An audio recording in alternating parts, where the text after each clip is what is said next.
Olá, queridos alunos da EJA, aqui quem está falando é a professora Franciele, para mais uma semana de atividades. Nós continuamos nessa semana o nosso projeto sobre os gêneros textuais, os tipos textuais, né? E como vocês sabem, nós estamos trabalhando o tipo descritivo de texto. Dentro desse tipo, nós já trabalhamos vários gêneros, já trabalhamos autobiografia, biografia, anúncios, classificados, listas de compras. E nesta semana nós vamos trabalhar um gênero muito conhecido de vocês, que é a reportagem, que geralmente é vinculada, né, em jornais, revistas, algumas no meio virtual, né, outras no meio físico. Então nós vamos conhecer um pouquinho mais sobre esse gênero que vocês já conhecem, já viram muitas vezes, mas ver algumas características bem importantes para entender um pouquinho melhor quais são as características específicas desse gênero textual. Bom, o gênero textual reportagem, ele, mesmo que vocês não tenham visto diariamente, né, não tenham acesso à assinatura de jornal, mas hoje em dia, né, com a internet, os meios digitais, vocês com certeza daqui a pouco curtem a página de um jornal, têm acesso a várias reportagens online, mesmo no Facebook, mesmo no Instagram, né? No próprio Google ali você lança, pode ver as reportagens, as principais notícias do dia. Então, mesmo que não seja o jornal físico que você tenha contato todos os dias, em algum momento você teve a oportunidade, quase todos os dias nós temos a oportunidade aí de estar visualizando notícias e reportagens de jornal. Atualmente, devido à tecnologia, as pessoas estão deixando de lado, né, a forma impressa, então a maioria das pessoas não tem acessado tanto a forma impressa, física do jornal, e tem optado mais pela forma online, e que também se adaptaram e oferecem até assinatura de plataformas digitais, né? Então, qual é a estrutura da reportagem?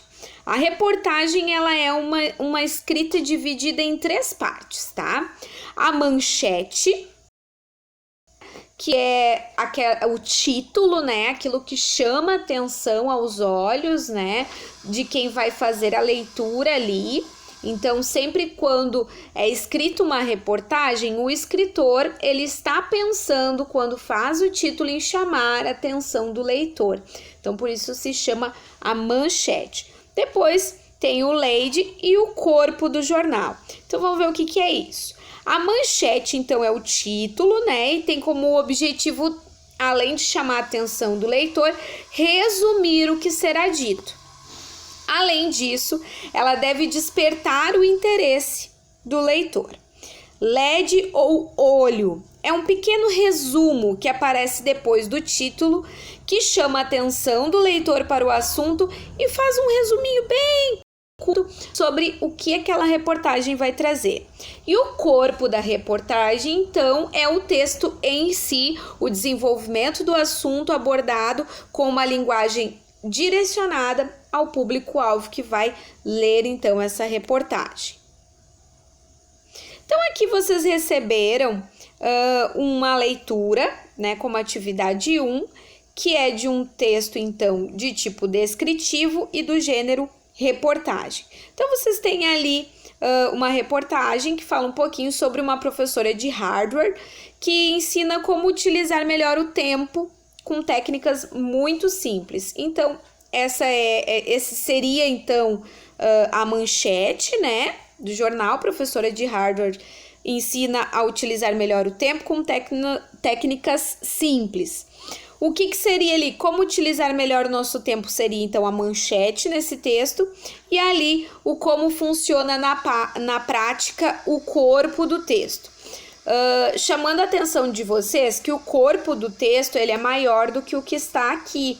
Então, aqui a prof deu uma resumidinha no que tinha no corpo do texto para a nossa leitura não ficar muito longa.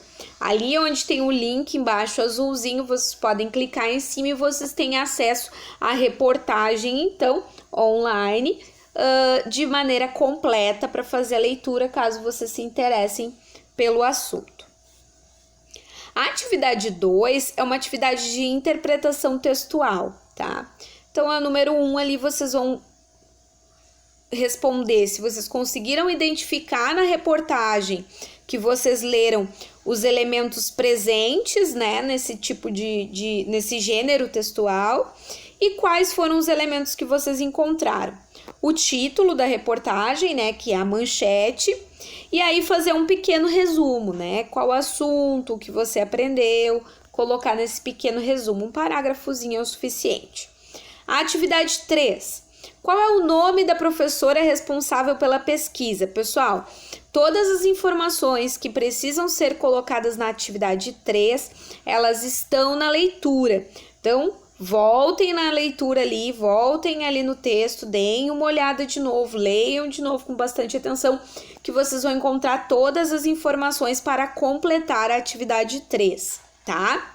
3 palavras acentuadas, então pode ser acento agudo, acento circunflexo, vocês vão procurar lá no texto, vão colocar aqui. Nome do método criado pela pesquisadora, então voltem lá no texto, procurem o método, coloquem aqui. E o interesse da pesquisadora era entender as relações entre, quais eram essas relações que ela queria compreender ao desenvolver essa pesquisa. O que essa professora pesquisadora queria desenvolver ao fazer essa pesquisa, o que ela queria entender um pouco melhor. A atividade 4, vocês vão, aqui tem uma capa, né, de jornal, e aí vocês vão procurar e enumerar cada uma dessas partes. Então, onde é que está o parágrafo explicativo? Vocês vão colocar o número 1, né? No 2, a data e o local, né? O autor, vocês vão colocar o 3. A manchete, qual é a manchete principal desse jornal? E as linhas finas, onde elas estão. Para quem não vai fazer essa atividade de maneira impressa, vai fazer ela no caderno, vai colocar lá número 1, parágrafo explicativo. Vai colocar onde ele está abaixo, está acima da imagem, né? A data e o local, vocês podem colocar a data e o local lá no caderno do lado do número 2. O autor, coloquem o nome do autor ali.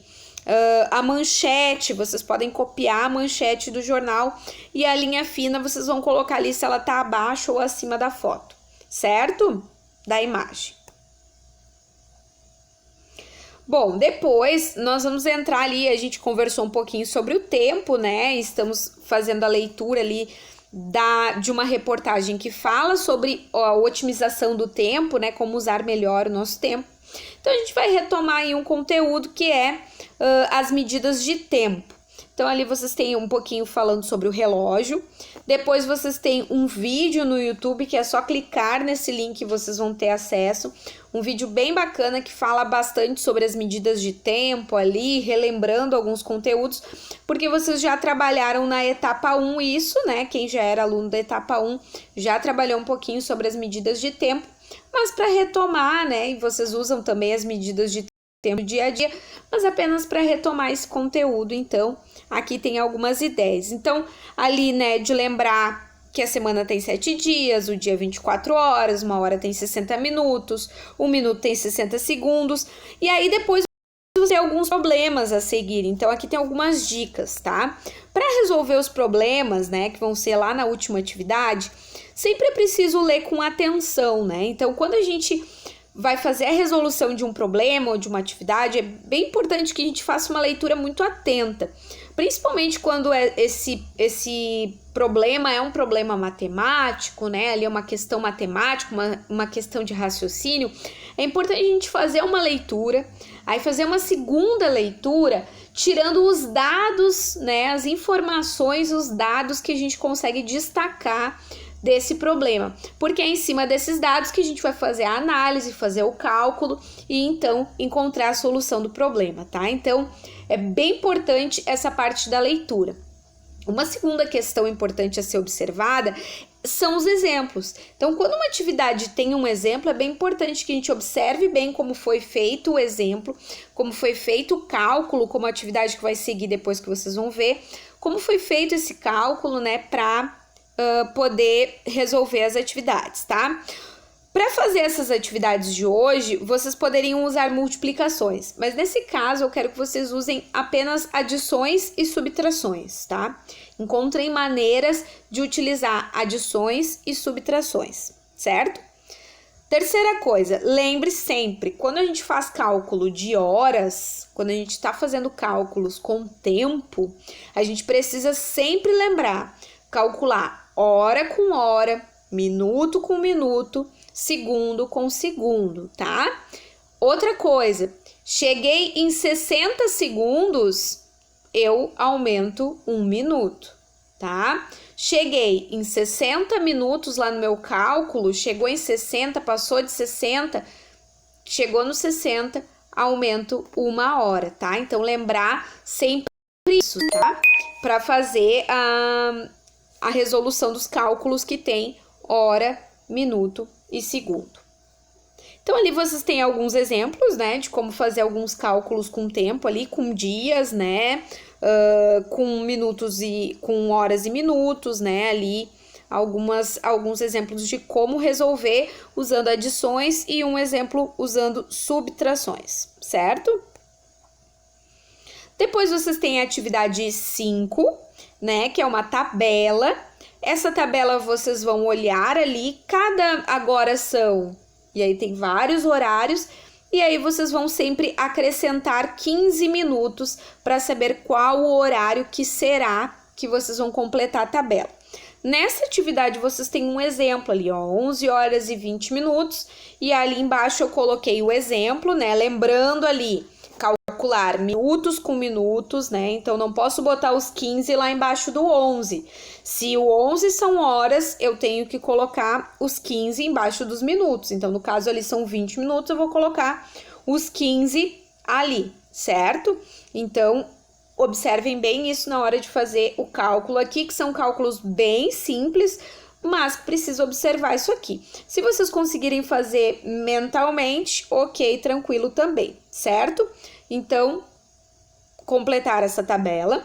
Vocês têm também aqui o link de um jogo, tá? Um jogo no WordWall, que é um programa que vocês já usaram algumas vezes.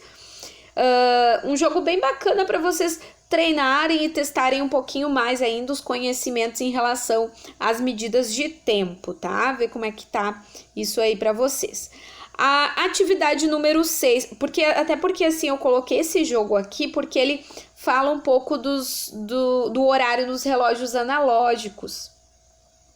A relação entre a hora nos relógios analógicos e digitais. Hoje, com as tecnologias e principalmente com o celular, os relógios analógicos estão ficando cada vez mais em desuso. Então, é muito importante que a gente não perca o costume, né? E saiba olhar a hora também nos relógios analógicos, tá? Então, depois vocês têm a atividade número 6, né? Então, que é uma relação entre colunas.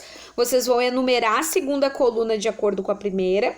Então, ali vocês têm o número 1, que é semestre, vocês vão ver quanto tempo dura um semestre, né? Número 2, semana, quanto tempo dura uma semana? Vocês vão colocar o número 2 lá no ladinho certo. Então, essa vocês podem copiar exatamente como ela está no caderno e fazer a relação. E a última atividade que vocês têm, as duas últimas atividades, a atividade 7 e a 8. A número 7 são problemas matemáticos, então entra lá naquelas observações que eu fiz lá, onde a gente falou das horas, leitura, elencar ali quais são as informações que eu posso retirar desse problema, né? Analisar essas informações para então fazer a resolução, né? Encontrar qual vai ser o cálculo necessário, o que eu vou ter que fazer para resolver este problema e então fazer a resolução, tá? Fazendo essas etapas é muito mais simples de resolver um problema matemático, um desafio de lógica, bem mais tranquilo, tá? Então, e a atividade 8, vocês vão transformar o tempo. Então, 3 horas e meia equivale a quantos minutos? 2 horas, quantos minutos? 3 dias tem quantas horas? Uma semana tem quantas horas? E 3 minutos tem quantos segundos, tá? Então, vocês vão fazer o cálculo ali, lembrando que cada hora equivale a 60 minutos, cada minuto equivale a 60 segundos, cada dia tem 24 horas, vocês vão ver isso lá naquele vídeo, é bem importante que vocês assistam aquele vídeo que tá linkado, porque vai estar retomando todo esse conteúdo para que vocês façam essas atividades aí de medidas de tempo, que são muito corriqueiras do nosso dia a dia, mas às vezes a gente faz uma confusão ou outra aí, então é importante retomar e revisar esse conteúdo, certo? Qualquer dúvida, qualquer dificuldade que vocês tenham ao longo da semana, chamem lá no grupo, chamem lá no particular, vamos conversando, vamos realizando as atividades ao longo da semana ali juntos, né? Então, chamem ali na hora que vocês forem resolver, chamem quando vocês tiverem alguma dúvida, para conversar ali sobre algum conteúdo que vocês tenham tido algum interesse, alguma dúvida, enfim. Espero que seja uma semana muito boa para vocês de estudos, que vocês possam aprender bastante com esse material e aproveitar bastante esse conteúdo, certo? Um grande abraço e até a próxima semana.